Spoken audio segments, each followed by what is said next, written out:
حضرت ابراہیم علیہ السلام کی حیات طیبہ میں جو بڑے بڑے واقعات رونما ہوئے، ان میں قوم لوط کا قصہ اور ان پر نازل ہونے والا بہت بڑا عمومی عذاب ہے۔ حضرت لوط علیہ السلام اپنے چچا ابراہیم علیہ السلام کی اجازت سے اور حکم سے ان کا علاقہ چھوڑ کر علاقے صدوم شہر میں آباد ہو گئے تھے۔ یہ علاقہ آباد اور کئی بستیوں پر مشتمل تھا۔ یہاں کے رہنے والے لوگ فاسق و فاجر اور بدترین کافر تھے۔ یہ سیرت کردار میں تمام دنیا سے بدترین تھے، راہگیروں کو لوٹتے اور مجلسوں میں برا کام کرتے تھے اور ایک دوسرے کو برے کام سے نہ روکتے تھے بلکہ وہ خود بھی وہ برا کام کر گزرتے تھے۔ بدترین کردار و عمل والے لوگ تھے۔ اس کی تفصیل کچھ یوں ہے کہ جب لوط علیہ السلام نے ان کو ایک اللہ کی طرف بلایا جس کا کوئی شریک نہیں، اور ان کو ان کے بے حیائی کے کاموں سے روکا جن کی اللہ تعالیٰ نے نشاندہی فرمائی ہے، تو انہوں نے آپ کی دعوت و وعظ و نصیحت پر کان نہ دھرا اور ایمان نہ لائے، حتیٰ کہ ایک آدمی بھی ان سے ایمان نہ لایا، اور جن کاموں سے روکا گیا تھا اس سے بھی باز نہ آئے بلکہ اپنے غلط کام جاری رکھے اور اپنی سرکشی اور گمراہی سے نہ رکے، اور اپنی طرح بھیجے ہوئے رسول کو اپنی بستی سے نکالنے کا ارادہ کیا اور اس کو کمزور سمجھا اور ان کا مذاق اڑایا۔ اور حضرت لوط علیہ السلام کی پوری گفتگو کے جواب میں اس بے عقل قوم کا جواب یہ تھا کہ آل لوط کو اپنی بستی سے نکال دو کہ یہ لوگ بڑے پاک باز بنے پھرتے ہیں۔ پس اللہ تعالیٰ نے حضرت لوط علیہ السلام اور اس کے گھر والوں کو کفر و شرک اور دیگر برائیوں کی علائشوں سے پاک رکھا، مگر ان کی بیوی ان سے الگ رہی اور تباہ ہوئی۔ اور اللہ تعالیٰ نے حضرت لوط علیہ السلام اور ان کی قوم کو بہت اچھے طریقے سے الگ کیا اور کافروں کو ان کے گھروں میں لیٹنے پر مجبور کیا اور ان پر سخت لو چلائی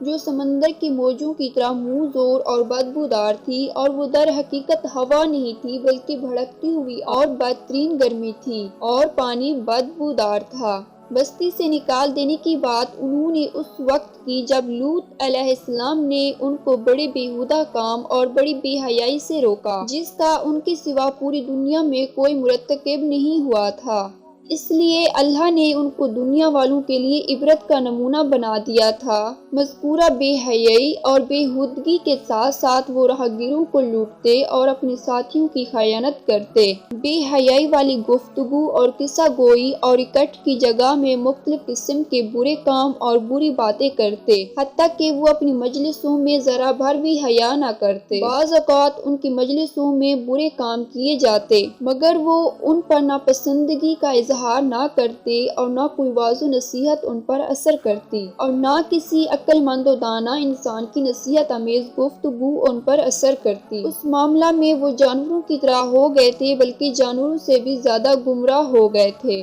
اس لیے اللہ کے سخت عذاب نے ان کو آ پکڑا، اور انہوں نے حضرت لوط علیہ السلام کو یہاں تک کہہ دیا کہ اگر تو سچا ہے ہمارے پاس اللہ کا عذاب لے کر آ، اور جس عذاب سے ان کو لوط علیہ السلام نے ڈرایا تھا اس عذاب کے واقع ہونے کا مطالبہ کیا۔ اس وقت ان کے نبی لوط علیہ السلام نے ان کے لیے بد دعا کی اور رب العالمین کے خلاف مدد کرنے کی التجا کی۔ اس وقت ان کے نبی لوط علیہ السلام نے ان کے لیے بد دعا کی۔ حضرت لوط علیہ السلام کی غیرت کی وجہ سے اللہ تعالیٰ کی غیرت بھی جوش میں آئی، اور ان کے ناراض ہونے پر اللہ بھی ناراض ہوا، اور اس نے اپنے بندے اور رسول کی دعا قبول کی، اور اس نے اپنی عزت والے پیغمبر اور عظمت والے فرشتے بھیجے جو حضرت ابراہیم علیہ السلام کے پاس سے گزرے اور ان کو صاحب علم بیٹے کی خوشخبری سنائی،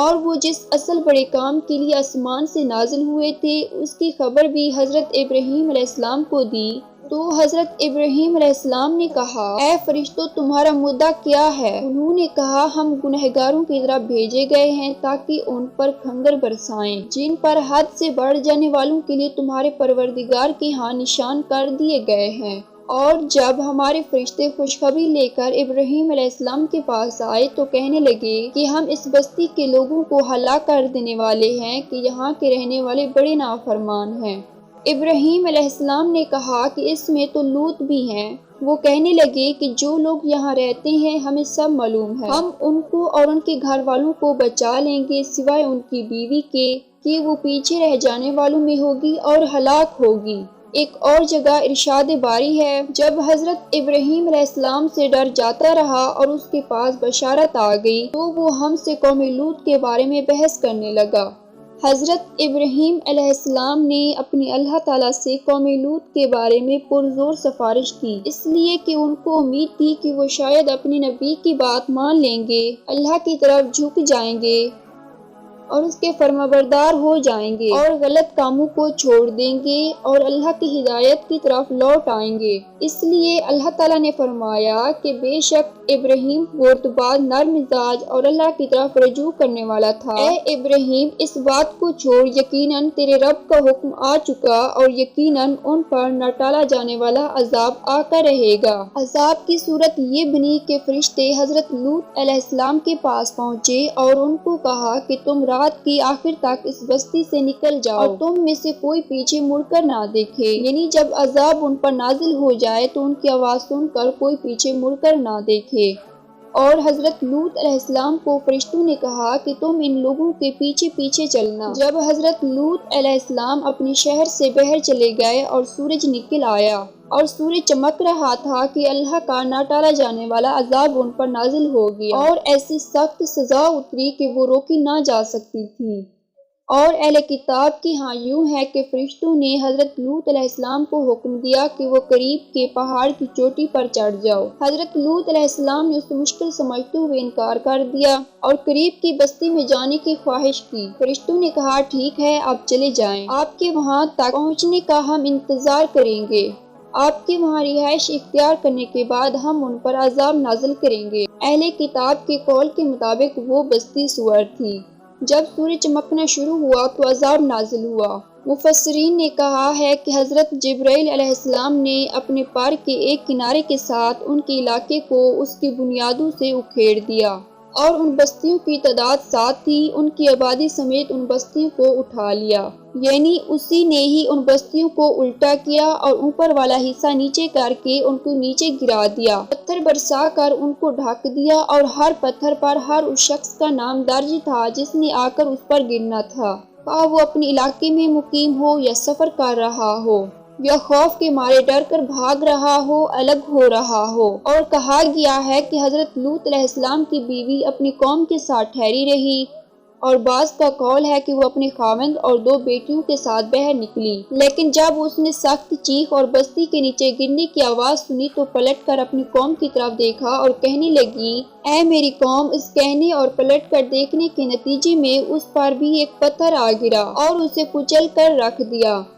اور اس کا انجام بھی اس کی اپنی قوم جیسا ہوا، اور در حقیقت وہ انہی کے دین و مذہب پر تھی اور حضرت لوط علیہ السلام کے پاس آئے ہوئے مہمانوں کو اپنی قوم کے لیے جاسوسی کرتی تھی، جیسا کہ اللہ تعالیٰ نے ایک مقام پر فرمایا ہے۔ خدا نے کافروں کے لیے نوح کی بیوی اور لوط کی بیوی کی مثال بیان فرمائی ہے، دونوں ہمارے نیک بندوں کے گھروں میں تھی۔ خدا نے کافروں کے لیے نوح کی بیوی اور لوط کی بیوی کی مثال بیان فرمائی ہے، دونوں ہمارے نیک بندوں کے گھر میں تھی اور دونوں نے ان کی خیانت کی، تو وہ خدا کے مقابلے میں ان عورتوں کے کچھ کام نہ آئے اور ان کو حکم دیا گیا کہ تم بھی اور داخل ہونے والوں کے ساتھ دوزخ میں داخل ہو جاؤ، یعنی انہوں نے دین میں اپنے خاوند کی خیانت کی اور ان کی پیروی نہ کی۔